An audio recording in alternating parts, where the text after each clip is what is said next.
Angela would have to take me with her, and she would cut out of school or be smoking in the schoolyard, and then I would go home. Of course, I was 6 years younger than her, and I would tell my mother, Angela's smoking.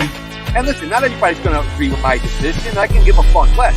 You're in that position, it's you who got to face it, then you do what you need to do. Little Changolini, he gets to the jail and steal cars from Maryland and take them to Delaware to a chop shop. The inside prison in Thailand, as well as what Victor Malarek, the reporter, did to get me out of there. And I sat down and thought about it for the longest time. Okay, but once I made up my mind, it was about survival. I need to take care of my kids and take care of my family. And when a guy's not being loyal to you, how could you be loyal to him? Welcome to Chatting with Staxx. Welcome to another episode of Chatting with Staxx. I'm your host, Bill Staxx, and today I got Deborah Driggs. How you doing, Deborah? Hi, I'm doing really well. How are you? I'm great. Thank you so much for joining me. I appreciate you coming on my show. A lot of people are anticipating this show, and you were Miss March 1990. And do you want to explain to the people who you are and where you're from, and then we'll get into your story. Oh, God, who am I? Let's see. I'm a girl that grew up in Southern California. I have spent most of my life here in California. I grew up in the South Bay area, Torrance, Manhattan Beach, kind of that area, Redondo Beach. And I grew up figure skating. So I was a competitive figure skater until about 14, 15 years old when my parents divorced. And so the most natural kind of thing to do after that was to go into dancing. And I became a professional cheerleader and a song leader and did all that and was on all the dance teams. And then I went to Japan to dance in 1984. And while I was there, I got this really fun modeling gig. I got asked to do a print ad, and they paid me really well. And so that's kind of what got me interested in modeling. Came back to America, and I told everybody that I was going to be a model, and they were like, "Wait, what? No, that's like no." And I was like, "No, really. I did some modeling in Japan, and this is what I'm going to do." So the first thing I did is I signed up for this commercial workshop in Los Angeles called Tetra Gallegos. And this was like 84-ish, 85. And at the end of that workshop, the agents would come and watch us perform. And basically it was an opportunity for them to see new talent and see if they wanted to sign, anybody that was there. And so like fresh faces in the fresh crowd. faces, yeah. And I was a kid, so at the end of the night I had 3 agents that were interested in signing. So I made meetings with all 3, and I ended up signing with Pacific Artists, and through them I got signed with Mary Webb Davis, which was a modeling agency. And I was with Mary Webb up until Playboy came around, which was in 1989. So I had a whole career of doing commercials, acting and modeling from 84 until 89. And then in 1989, I got a call from my agent that Playboy was doing a new book called The Lingerie Book. And they were interested in having me come and be on the cover. They wanted to see me. They wanted to, meet me. And I said, "Oh, great." I go, "Well, there's no nudity, is there?" And she's like, "I don't think so. This is for the cover." Have you ever heard of Playboy before this? Of course, yes, of course. It's back then it was the #1 magazine in the world, so it's hard not to know. And plus, I drove by the famous Playboy building thousands of times on Sunset. Well, so when you were a kid, though, or when you were younger, what were your thoughts on what Playboy was? I had no. When I was a kid, I had no idea. I wasn't at all like privy to it. No. Yeah. There was nothing as a kid, and nothing even really up until I got the call. I knew of Playboy and I knew a few things about Playboy, but no, I didn't. It wasn't anything that was on my radar. And so when I got the call, I was like, "Oh, for the cover." And they were like, "Yeah." it's a new book and you're the look that they want, blah, blah, blah. So I go to the audition, I go to the famous building on Sunset, and they gave me a robe and said, here, take everything off and we're going to do some Polaroids. And I was like, take everything off? Oh, no, I'm not here for that. I'm here for You're like, to change, right? Yeah, They're like, no. I'm here for the cover. Like, I'm not here to be in the magazine. And they said, well, everything we do has nudity. We need to see your body.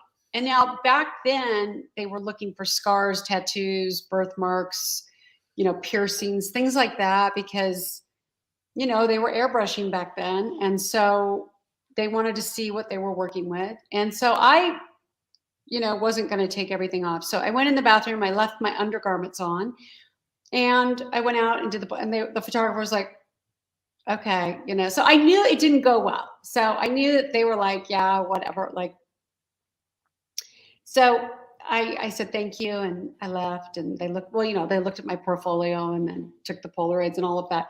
And so I left, and that afternoon I got a call from the main office. I got a call from Marilyn Krabowski, who was the chief, and she was the editor-in-chief of Playboy. She called and said, no, we want to test you to be a centerfold. And I went, I think you're confusing me with somebody else that was there today. I was there for the lingerie book. She's like, yes, no, I know that, but we want to test you for the centerfold. And I was like, okay. I was like taken back because I'd never seen myself, like that, or even thought of myself to do something. So now at this point in this story, you know what it's all about. You know that you're going to have to pose nude. Oh, yeah. So but now, do you have problems like my family's going to know about this or anything like that? Like, no, I didn't have problems. What I had to decide, is that I'm in a business where back then when you did Playboy, there was a lot of jobs you could not get because you did Playboy. So now I wasn't going to, and I was getting the jobs that Playmates weren't getting. I was getting the wholesome girl commercials and the fun, like I was in the sun. Once you do that, all that stops. Is what you everything. So, and we're talking, this is 30 plus years ago. So no, I knew that nobody in my life was going to have a problem with it, but I also wanted to get everybody's input. So I asked everybody that was close to me what they thought, and I got the same response from everybody. Oh my God, you have to do it. It's the #1 magazine in the world. It's this, it's that. Oh my God. I mean, they were more excited about it than I was.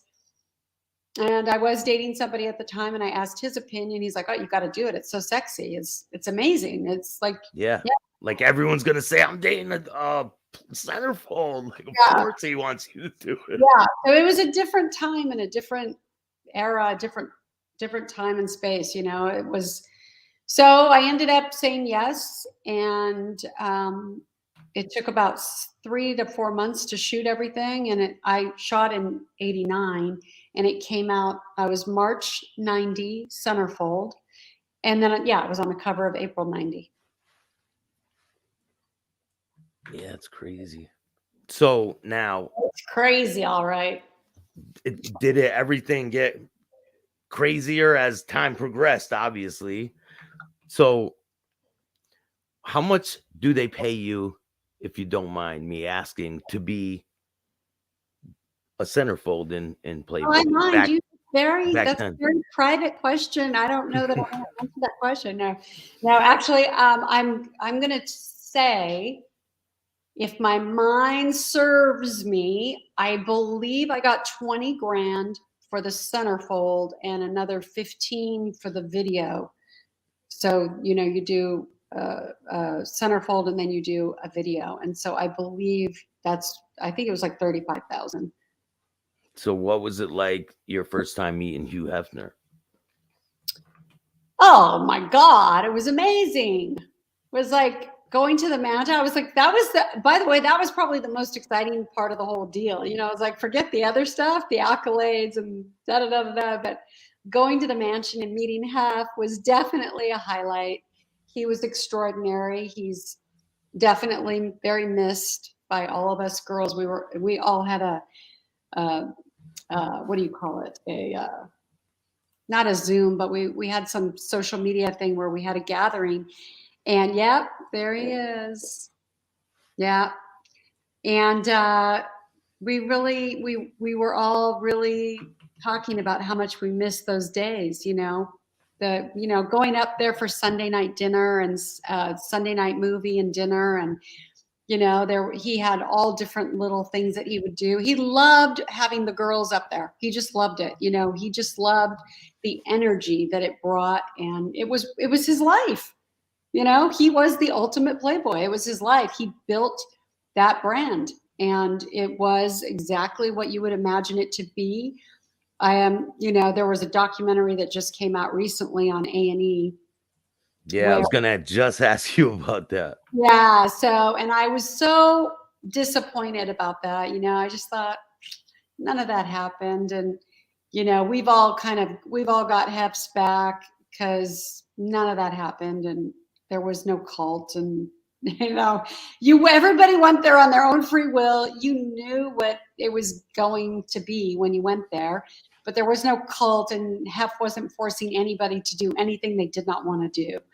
And so, I never felt unsafe, and I spent a lot of time at the mansion. I never felt unsafe. I never felt. I was gonna ask you that too. Did you ever feel like uneasy there? Or was there any times that people put you in a situation where you were like, I don't, No, and one of my favorite times, my favorite time of the year was Easter, because that was when all the girls would come up and we'd bring our kids, and it was more of a family day. They had like Easter egg hunts and stuff like that, and like you can imagine at the mansion this huge Easter egg hunt, and he had a full zookeeper and zookeeper staff and all the animals. The kids loved it. It was like, that was such a fun day, and all the girls would get dressed up, and it was like, it was a family. We all just were shocked when we saw this documentary, because I was like, I don't know what they're talking about, because I have been there several times and I'm kind of oldie but goodie, and I never saw any of that. So was there any times that you were at the mansion and maybe situations happen that really stand out in your mind? Let's see. So, anything that stands out? I mean, no, nothing. I mean, I'm sure there's wild parties there, Of course, yeah. He had his Midsummer Night Eve party every year, and he had a Halloween party and New Year's Eve. New Year's Eve was actually really my favorite, because it was more like the girls wore lingerie, but it was more glamorous. Yeah. And guys would wear tux, and it was always a great band, always a great DJ, always great dancing, and there was great energy. There was nothing sleazy or whatever. I mean, and I can tell you that there were some pretty heavy duty celebrities that hung out at the mansion. I've met George Clooney. I met, Charlie Sheen, tons of rock stars. The Guns N' Roses would come up, and Gene Simmons, and he married Shannon Tweed. I mean, there was a lot of, you never knew who you were going to meet. And then some of them would link up together just like that, and start dating and stuff. And and Hef had a lot of his, he was so consistent in his life. Everything in his life was, he never missed a game night. He never missed movie night. It was just very consistent. His friends, he had friends for 50 years that he was just always very consistent with. He wasn't a fly-by-night friend. If you were in, you were in. And he was wickedly smart. Did you find people that would take advantage of his kindness? Somebody's asking, Deborah, who designed the outfit you're wearing? Okay, so you have to see this. It's a onesie, so it's called One Piece. Oh, it's like the one you zip up, like when I was a kid with the slippers on the feet. I love these. I have them in every color, every design. And where I am right now, I'm in the desert, and I'm doing this. I do this twice a year, where I come here and I do a 2-week detox, where there's no food, and it's just juicing and all these treatments. That's why my hair is so greasy. I keep looking at my hair going, oh God, because I just had a treatment. But so I've been running around in this thing all week, like because the weather changed on us. We've had windstorms and it's cold, so I could put my hoodie. We used to wear those all the time. Me, my brother, my cousins, we all had different color ones. Oh, we they're like, the best. I just seen a picture too. We're all standing there in a line, different colors. They're the best, and it's cold here, so I love it. I zip it up and I run around. And so I've had every single person here. They're like, "Where? Oh my God, that is so brilliant! I should have brought that." You heard that he was a pervert? No, he was not a pervert. You heard wrong. Yeah, honestly, I think a lot of people are coming at him like that now because it's about money, you know? No, nope, not a pervert at all. One of the sweetest human beings ever. This is the best interview you ever had, Staxx. Thank you, man. There you go. He was the man. Yes, he was. Yeah. So Playboy was really, really a good experience for me. It literally opened a lot of doors. I ended up doing the Oprah Winfrey show, and I did the Bob Hope special, like immediately after my centerfold came out. And so what was it like to do that? Being like, what was it like to go from? It all became very, like, for me, overwhelming. Like it's like craziness all the time. Yeah, it just became a lot. It was like, oh my God, this is really happening. Like, you know, to keep up with that momentum and and also keep up with, like, I really wanted to be an actress. And so to be taken seriously, and I was in a 2-year acting program, and I was juggling all of this at the same time. And then Playboy came to me, and they started a cable show on the Playboy network called the Playboy's Hot Rocks. And they asked me to be a VJ. And so I was the first VJ for Playboy's Hot Rocks. And so I had all these things going on, and, you know, it changed everything. It changed the whole, I was on a new road. Bill Jordan said, "Screw mob tube, start nude tube." Exactly. Yeah, man, maybe I will. Yep. So when nobody's paying me anything to keep my mouth shut about this. I don't understand the question, but nobody's paying me. How much is he paying you to keep your mouth shut about this? There's a lot of people that are forced not to disclose shady deals as a secret or confidential. No. Could this be also? Nobody's ever paid me a dime to keep my mouth shut. I talk about Playboy all the time. I mean, they paid you to talk about it. You went on the Oprah Winfrey show right after you did the thing. Exactly. Like, they don't want you as a playmate. They don't want you not to talk. Like, yeah. That's your job. Yeah, exactly. So yeah, it was quite the scene back in the day. You're right. And, you know, let me tell you, gosh, I miss those days. So when you were a little kid, is that what you wanted to do? Did you want to be a model and all that? Or did you have other things in mind when you were Well, when I was a kid, I was figure skating, and I really thought that I was going to be an ice skater my whole life. Like, I thought. Oh, you wanted to be like professional? Well, I thought I was aspiring to compete and go to nationals. And, you know, I mean, in the back of my mind, you know, you always think Olympics, but I also knew that the type of, back then when I skated, they don't do this anymore, but when I skated, you had to do figures, and you had to do patch every morning at 4 a.m.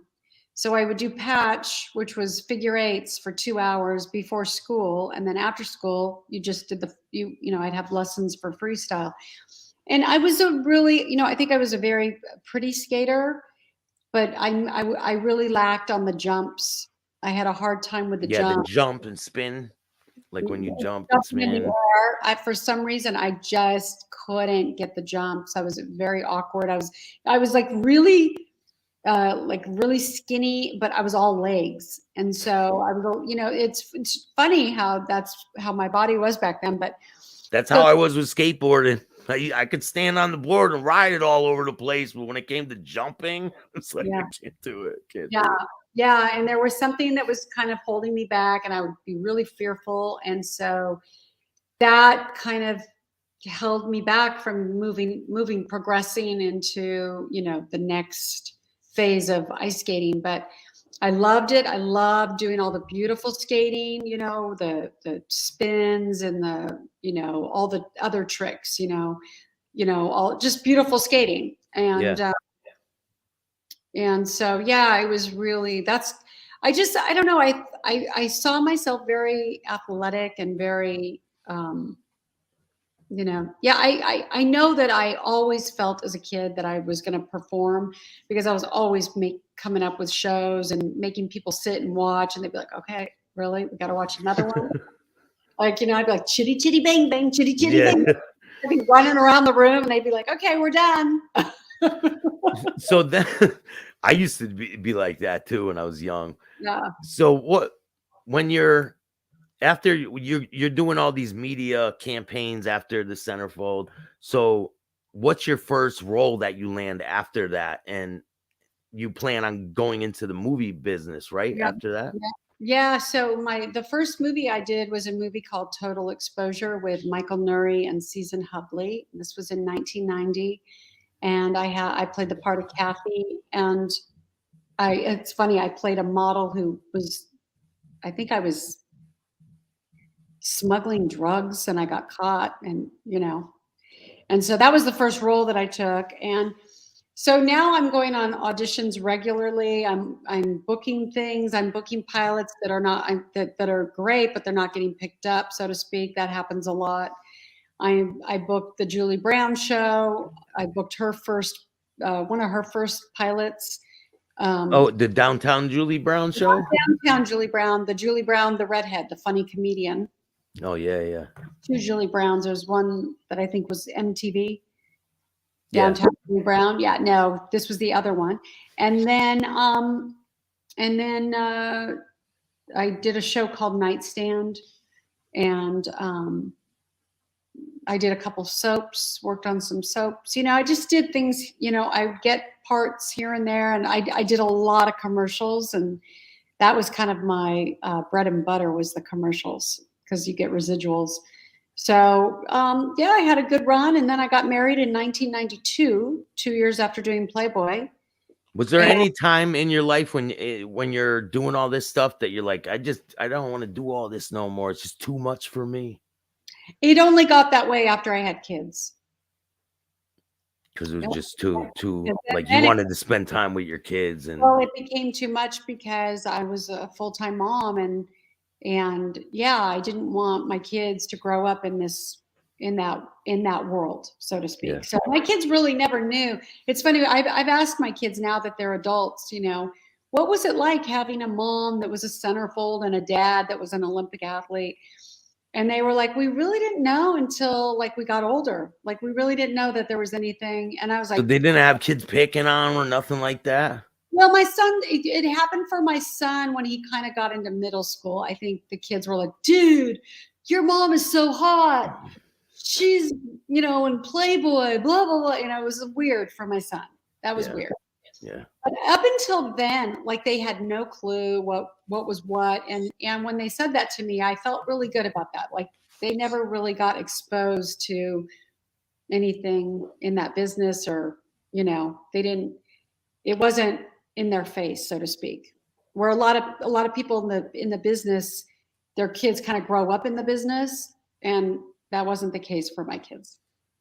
So I know that you're friends with a lot of people that you worked with in the past. Have you seen any other any tragic situations happen throughout your time with the Playboy Mansion? Maybe a girl that couldn't get it together or something like that? Well, there was a girl recently, I would say I think it was back in 2018. It was very sad. I can't think of her name right now. And this is the thing. I don't know that we ever met personally, but I know of her. But she jumped off a building in New York with her son. She was going through a horrible divorce, and she wasn't in her right mind. And it was a suicide murder. And she jumped off a building in New York and killed herself and her son. Wow. I got a picture of her right here. Yeah. So that was pretty tragic, and that made me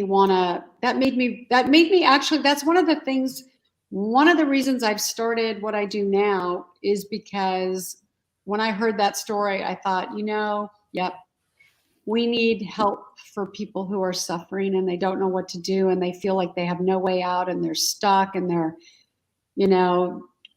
depressed. And obviously she had some mental issues because Dude, that's by the terrible. way, I when I saw that story, I thought, my God, I get, her jumping off the building, but not taking your son with you. You don't do that. That's just crossing the line. Yeah. So that was tragic. That was tragic. And then, Anna Nicole Smith, her whole life was very tragic. All the stuff she went through. So being involved in all of this stuff and being a playmate, have you ever seen people that were doing drugs and got fired or anything like that? No, I've never seen anybody get fired for doing drugs. Have I seen people do drugs? Of course. Yeah. The 90s were a different era. That was of course different. Today it's so different. Like today people don't do that anymore, really, unless I'm just at that age where I don't see it now. But Staxx, ask her if she ever met Bob Weir from the Grateful Dead. Yeah. Oh no, I might have. I don't remember. He said you look like a girl he saw in a picture at the mansion. I met so many people at the mansion. Maybe I did. I don't know. I met the whole, the Metallica band, the whole band. Hold on, I gotta put someone in the bathroom.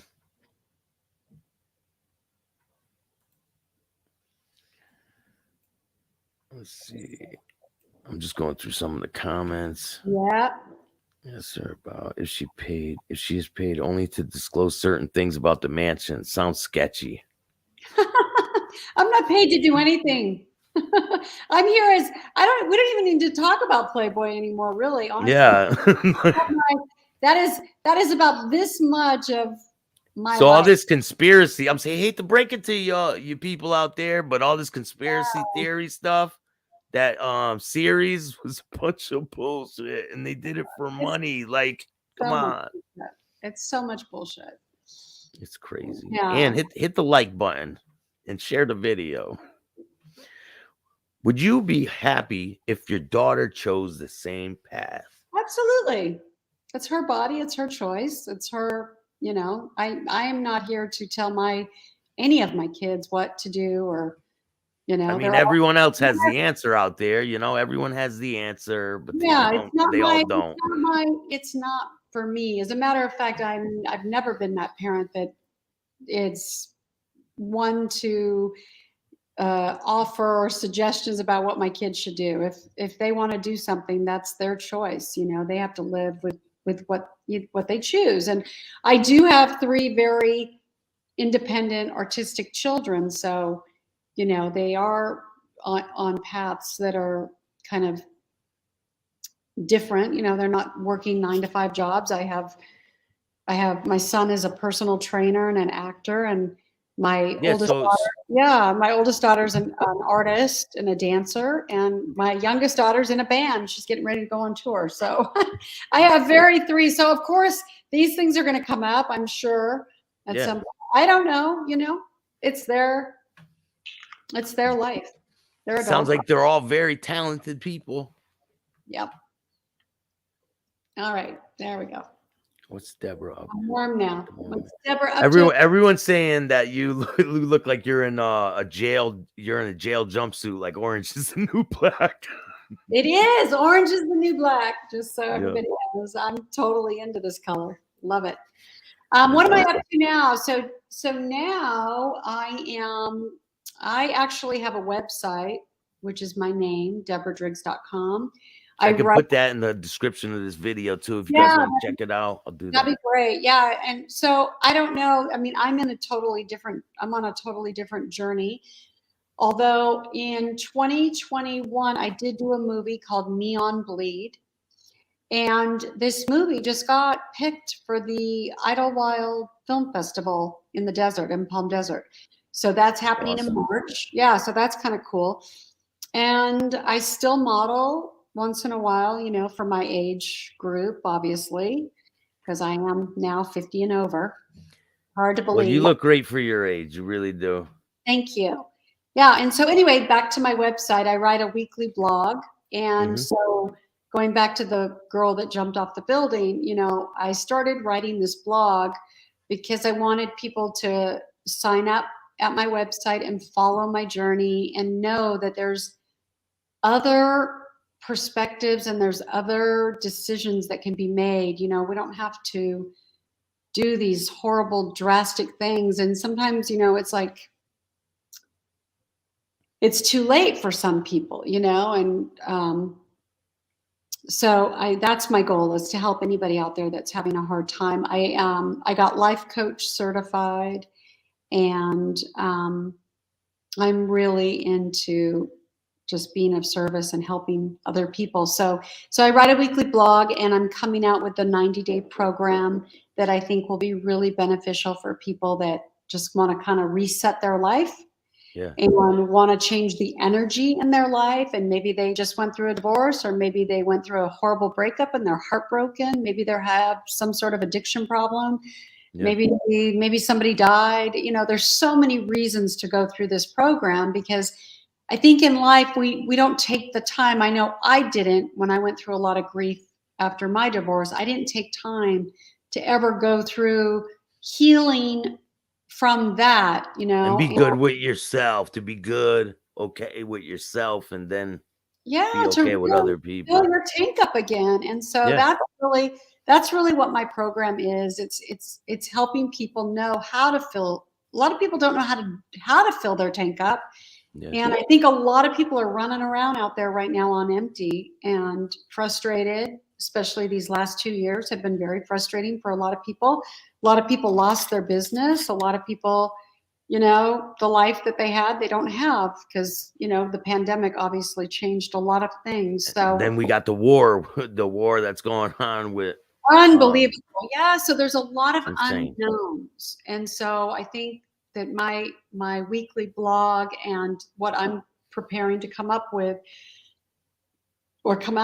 is really a tool that people can have for these things, that, you know, that if you're living in fear, or if you're living in frustration, if you're living in sadness, you know, you don't need to. And so anyway, so I write a weekly blog. I also, my grandfather wrote a book while he was alive. And after my grandmother passed away in 2017, I got all the boxes of the books, and I read the book, and I was actually very, very pleasantly surprised at how much I loved this book. So I'm publishing it this year. It's called Son of a Basque. My grandfather is from the Basque Country, Spain.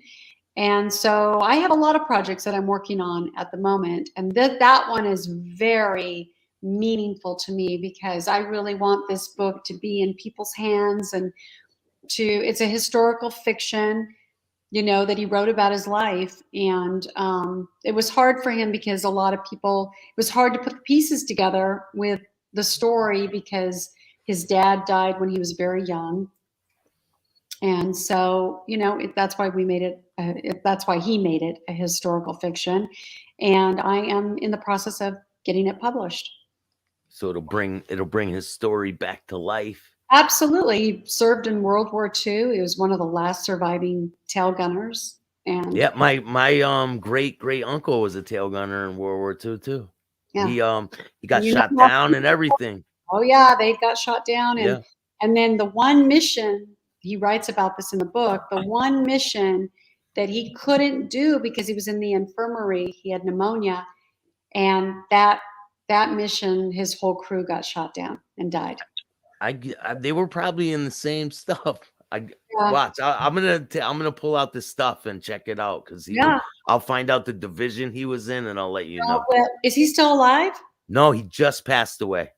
Just passed away last year. Because there weren't a lot of tail gunners that were left, you know, in the 90s. He lived up in Maine. He lived in Maine. Okay. And he has Purple Heart. He had the amazing. France awarded him a knight. They knighted him. They gave him the highest honor for what he did in the war. That's amazing. Beautiful. So one thing I want to ask you, one thing is, so there's strippers out there, right? Women that work in the strip club. And back in the day, if a woman worked in a strip club as a stripper, right? Exotic dancer. Exotic dancer. I'm kidding. They wouldn't be able to be in Playboy. Is that correct? Oh, I have no idea.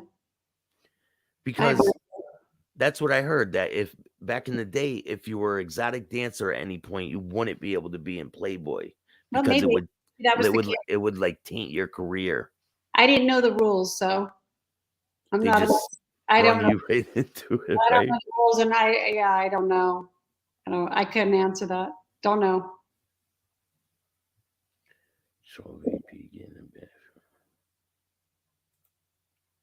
We'll put Vladimir Putin in the bathroom. Oh God. People are crazy.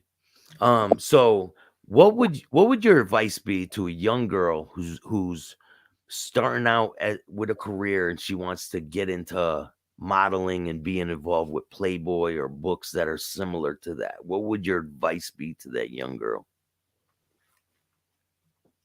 Well, my advice, I guess, would be, a young girl. I mean, how young are we talking here?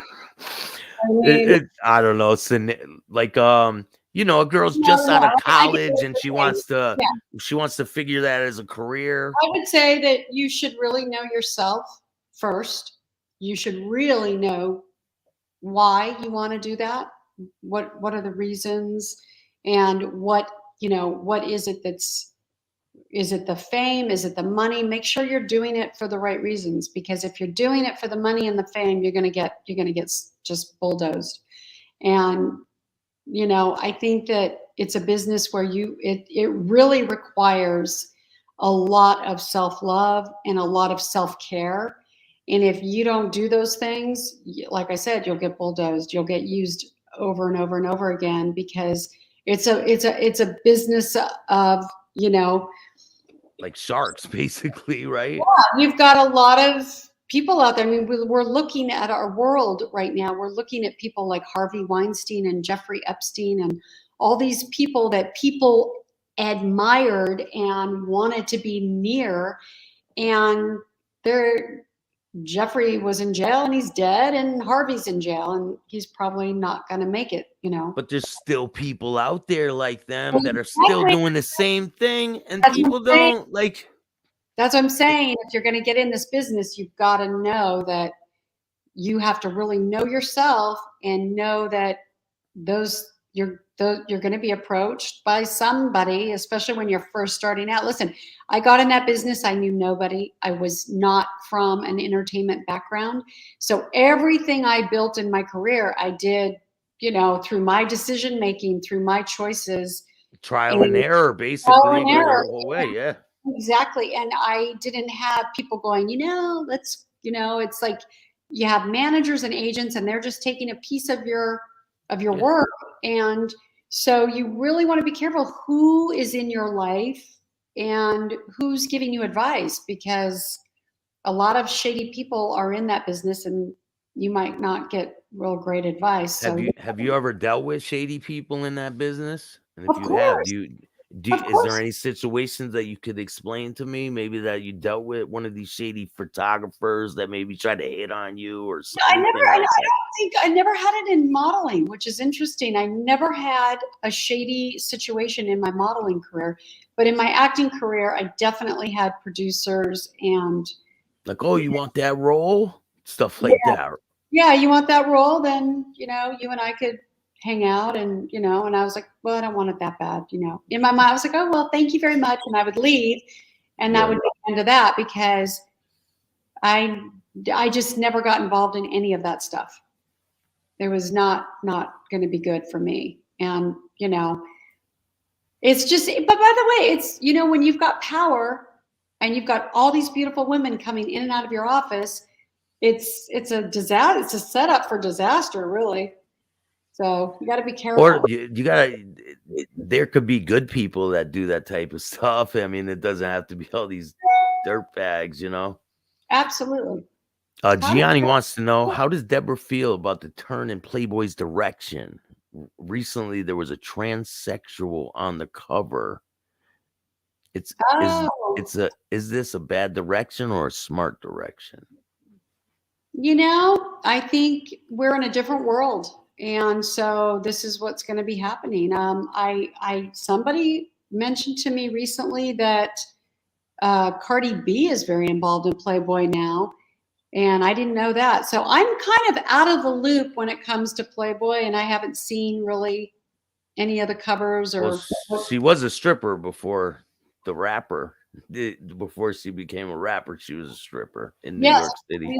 I knew that. Yeah. Yeah. So I don't really know. I'm out of the loop. It's not my energy anymore. I'm really involved in self-help and coaching. That's awesome. Yeah. I admire that, because I came from a pretty rough background and I've changed my whole life around. I'm not living the same way at all. I try to help people now. I used to be a menace to society, and now I try to help people. And that is the story, you know. It's like, for me, that's what interests me now. I'm really interested in people that hit rock bottom and found their way out, you know. Those stories to me are what makes this world go around. And, you know, we are going to have ups and downs. We are going to go through rough times. There's no escaping that. You know, I think I just wrote a blog recently called Things Fall Apart, because they do. They absolutely do. And for me, something just happened recently where something happened in my life that was so unexpected. And so it was kind of a violation of my privacy. And it was like the whole thing fell apart. And I thought, well, okay, here's an example right now. It's happening to me. And I had to really go back, and I have to walk my talk now. You know, it's like, these are the things that I'm talking about. Like, what do you do when things fall apart? And they are going to fall apart.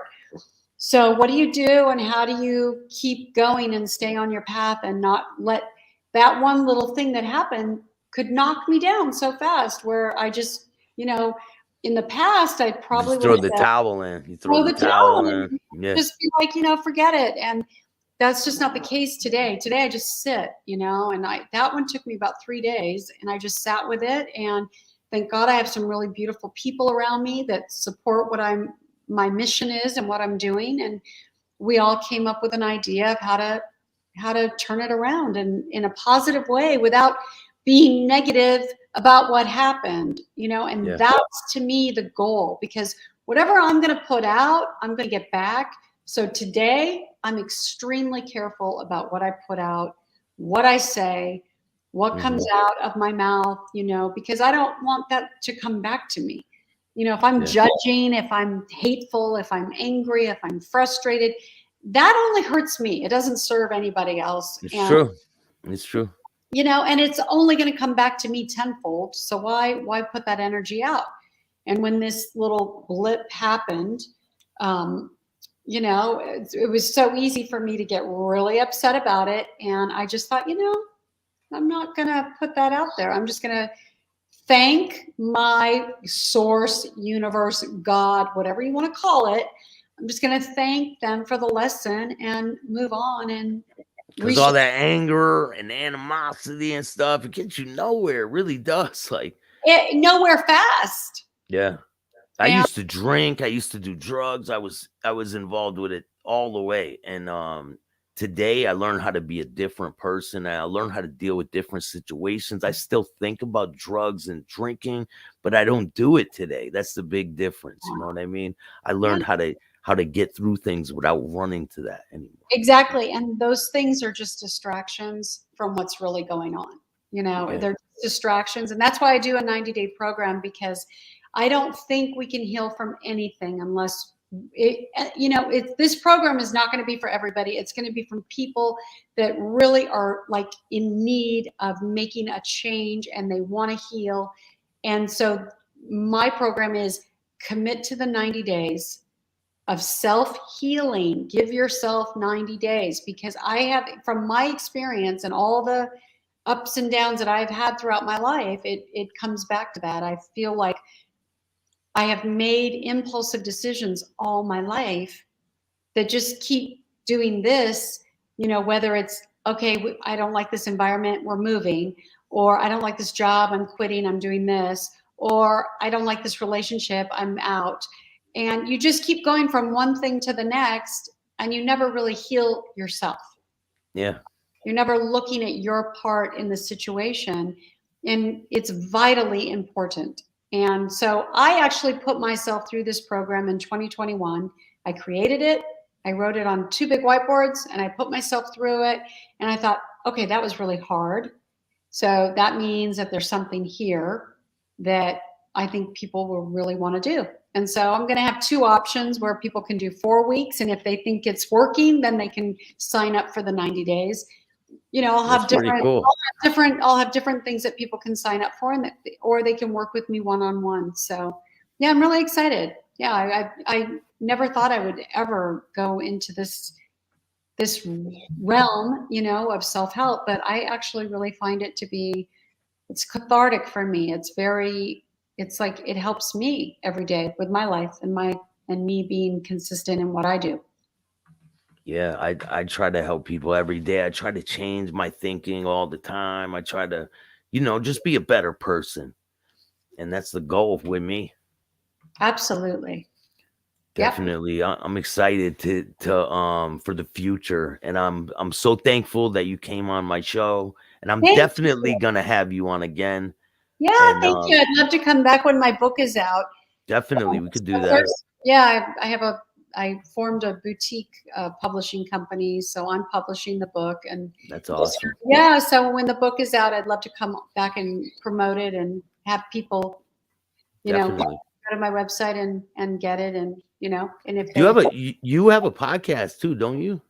Do you have No, I do not have a podcast. I have guested on over 100 podcasts this last year, but I don't have my own podcast as of yet. You should start one. I think a lot of people would watch it. Yeah, thank you. Yeah, definitely. But thank you for joining me. I really appreciate it. And is there anybody you want to give a shout out to before we go?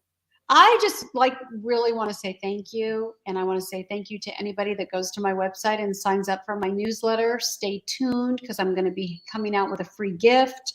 And follow me on Instagram at Deb's Den Official. And, on social media, it's Deborah Driggs, but on Instagram, it's Deb's Den Official. And follow me on this journey. And I really, really appreciate, Bill. Thank you for the time. I'm always really grateful to be able to share my story and all of that. So thank you so much. Yeah, definitely. And I'll put all of the links in the description of this video. If you want to check her out, you can go click the links and it'll bring you right to it. Wonderful. And thank you all for joining me. I appreciate all of you, and I hope you guys have a great day. Make sure you hit the like, subscribe, and notification bell so you can get my videos every time they drop. Till next time. Thanks again.